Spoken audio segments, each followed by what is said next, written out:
How would you like to join me on a road trip to the Pacific Northwest? Well, pack your trash and let's get going. Welcome back to OG's Danger Show.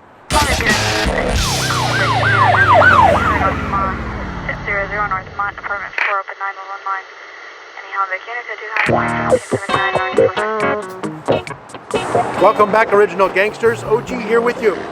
Hey, I needed to make a run to Central Oregon to see my daughter and deliver a piano here in a U-Haul trailer up to my brother's house. I thought you guys might like to tag along. I thought it also might be a good opportunity to talk about some road safety tips, both before we begin our trip and during the trip to keep you safe on a long road trip. Grab your stuff and come along.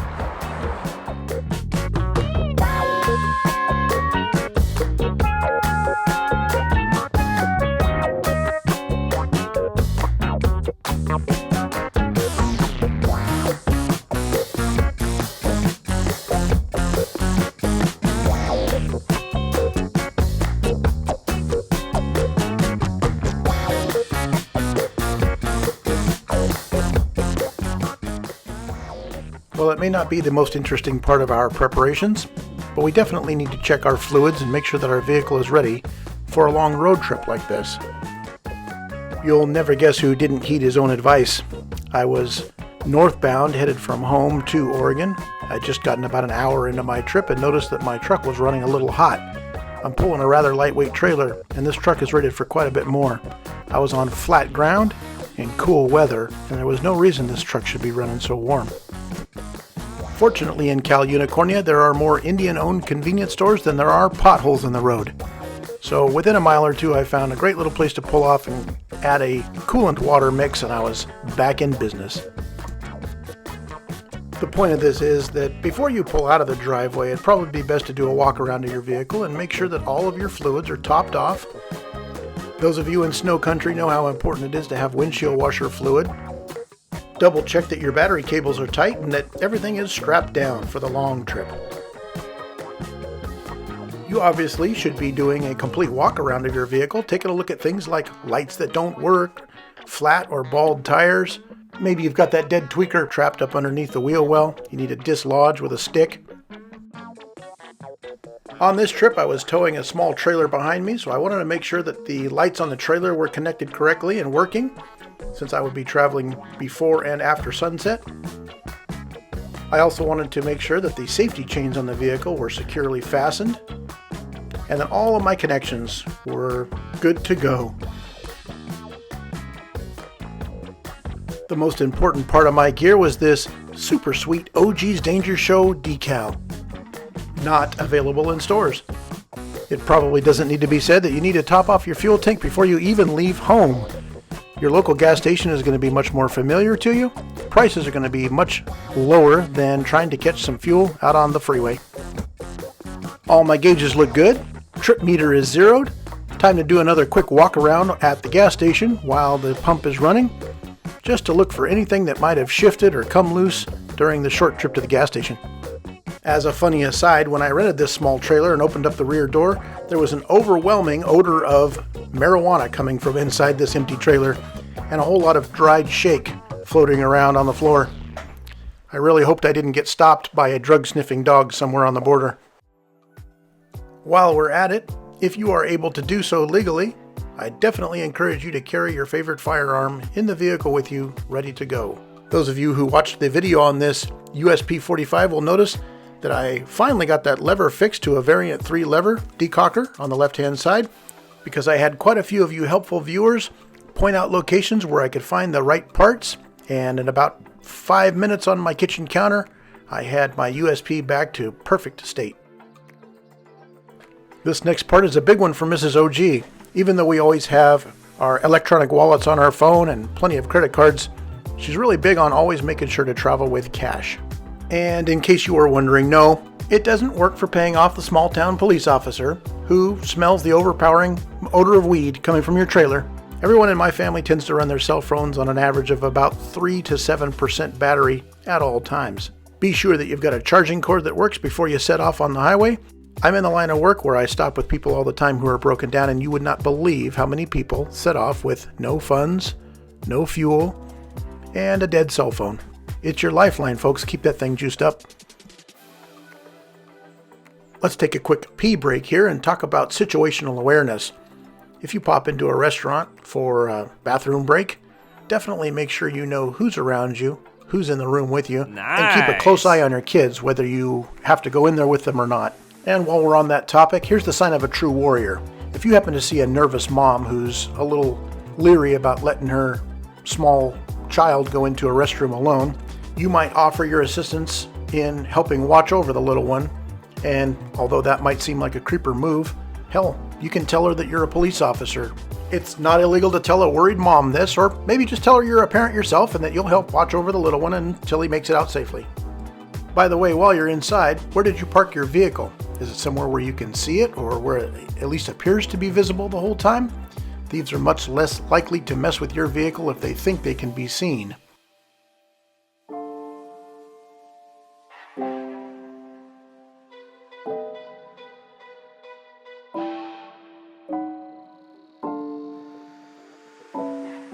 Hey OG, shouldn't you be in the slow lane at 55 miles per hour with that trailer? Shh! Why don't you step off, Blue? Don't you know I'm loco?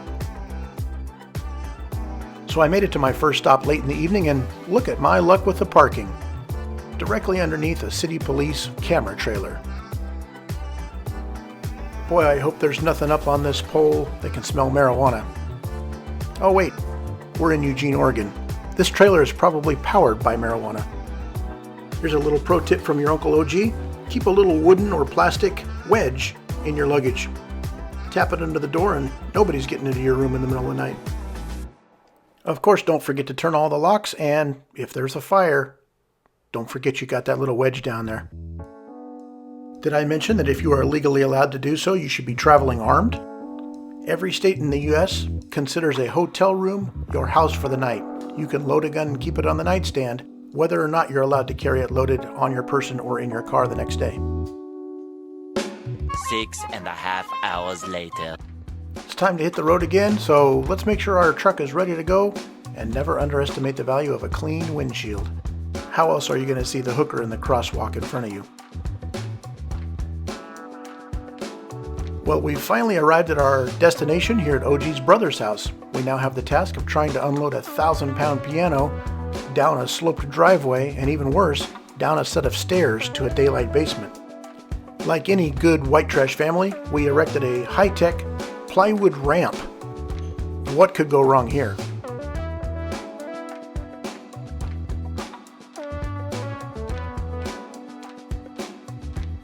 Well, being the engineering genius that I am, I rigged up a system using some tow straps attached to my truck, wrapped around a pole, and attached to this heavy piano so that it wouldn't have the ability to free fall and crush whoever was below it. But as I mentioned, we're a good white trash family, so we quickly did away with all the safety precautions. We unhooked the straps and more or less walked this beast down the ramp. Hey, it worked! Well, it turns out, just with the help of a neighbor, the three of us lifted the piano, rolled it down the ramp, didn't need to use the truck. That's probably a good thing. It seemed like some kind of a YouTube fail waiting to happen. We rolled it down the ramp, and now we're trying to remove a couch.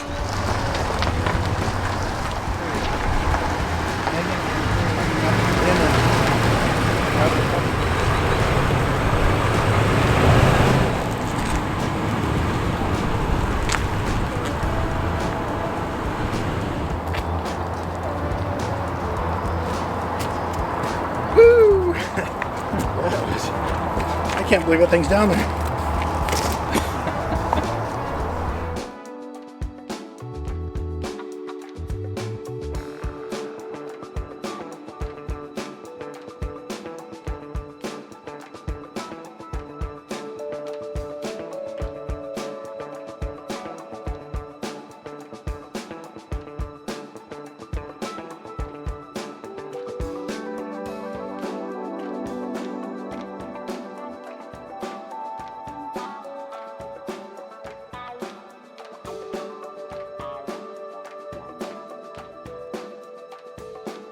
Well, thanks for coming along with me on this road trip. I needed somebody to talk to. If you guys wouldn't mind leaving a little gas money in the cup holder, that'd be cool.